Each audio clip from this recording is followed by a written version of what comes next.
अरे रे, गजब है। है भगवान, ये लकड़े कट क्यों नहीं रही है? अरे पर कुछ भी कर ले बेटा, तुझे तो आज मैं काटा ही के रहूंगा। रुक जा।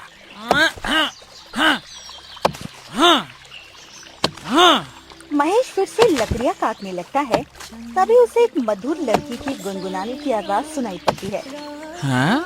अरे इतने घने जंगलों में भला एक लड़की के गुनगुनाने की आवाज ये कहाँ से आ रही है? मुझे जाकर देखना चाहिए कौन गुनगुना रहा है। महेश उस आवाज के पीछे पीछे चल पड़ता है। कुछ दूर जाने पर वो देखता है घने जंगल में एक लड़की बैठी है, सफेद कपड़ों में लिपटी हुई, चेहरा सफेद दुपट्टे से ढका हुआ। जमीन पर दुपट्टा फैला हुआ और वो धीरे धीरे गाना गुनगुना रही होती है। ओए होए होए होए होए होए, इतनी खूबसूरत लड़की।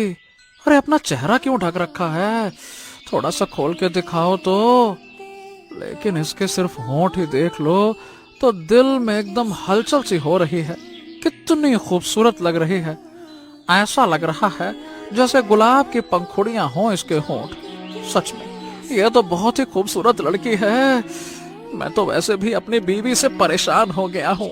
हाँ चलो, इतनी खूबसूरत लड़की मिली है तो इसे अपने प्रेम जाल में फंसा कर देखता हूँ। महेश धीरे धीरे लड़की के नजदीक जाता है। तभी वो लड़की उठती है और आगे बढ़ने लगती है गाना गुनगुनाते हुए। अरे ये तो उठकर जाने लगी। हाँ कोई बात नहीं, कोई बात नहीं। कहाँ जाएंगी, मैं आऊंगा तेरे पीछे। अरे सुंदरी कहाँ जाएंगी? महेश उसका पीछा करने लगता है। लड़की चलते चलते समंदर के किनारे पहुंच जाती है और वहीं रुक जाती है। अरे ये तो श्रापित समंदर के किनारे आ गई। अरे यहाँ तो किसी भी गांव वाले का आना मना है। अरे हटा मना फना, इतनी सुंदर लड़की है।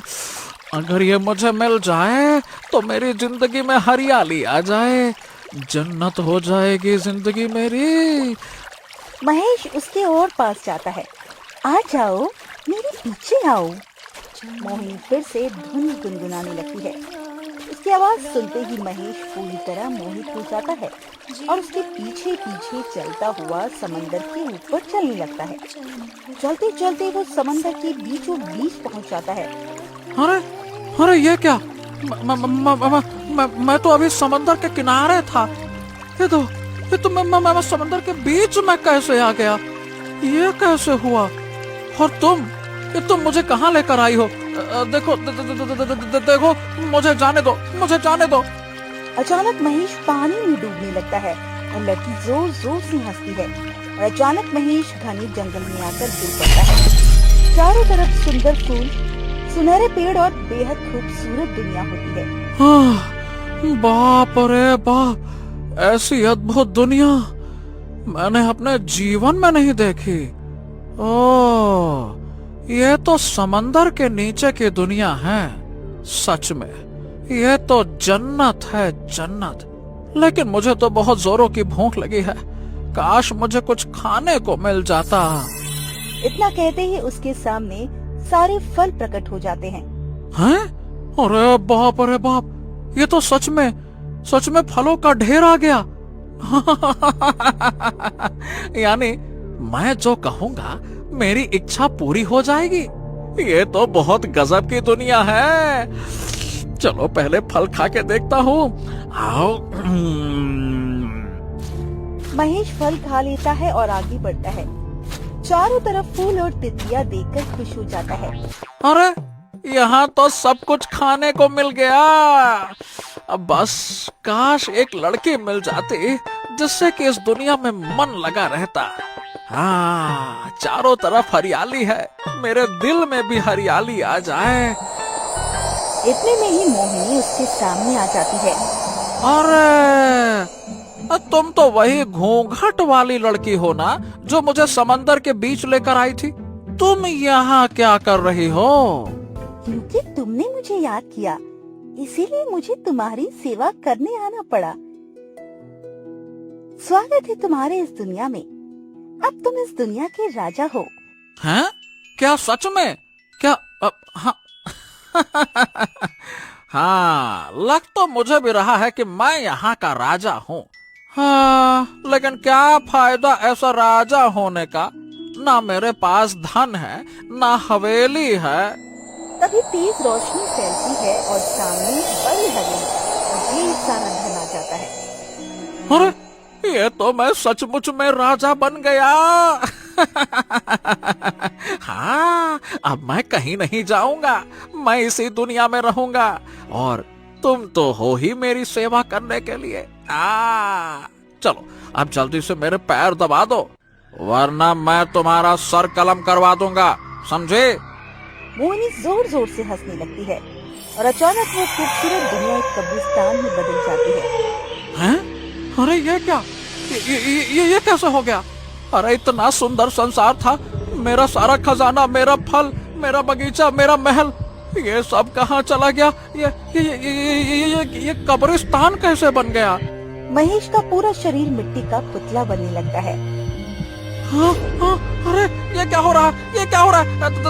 देखो देखो, मुझे धन नहीं चाहिए, मुझे ये दुनिया नहीं चाहिए, मुझे राजा नहीं बनना, बस मुझे यहाँ से जाने दो, मुझे छोड़ दो, मुझे छोड़ दो, छोड़ दो, छोड़ दो।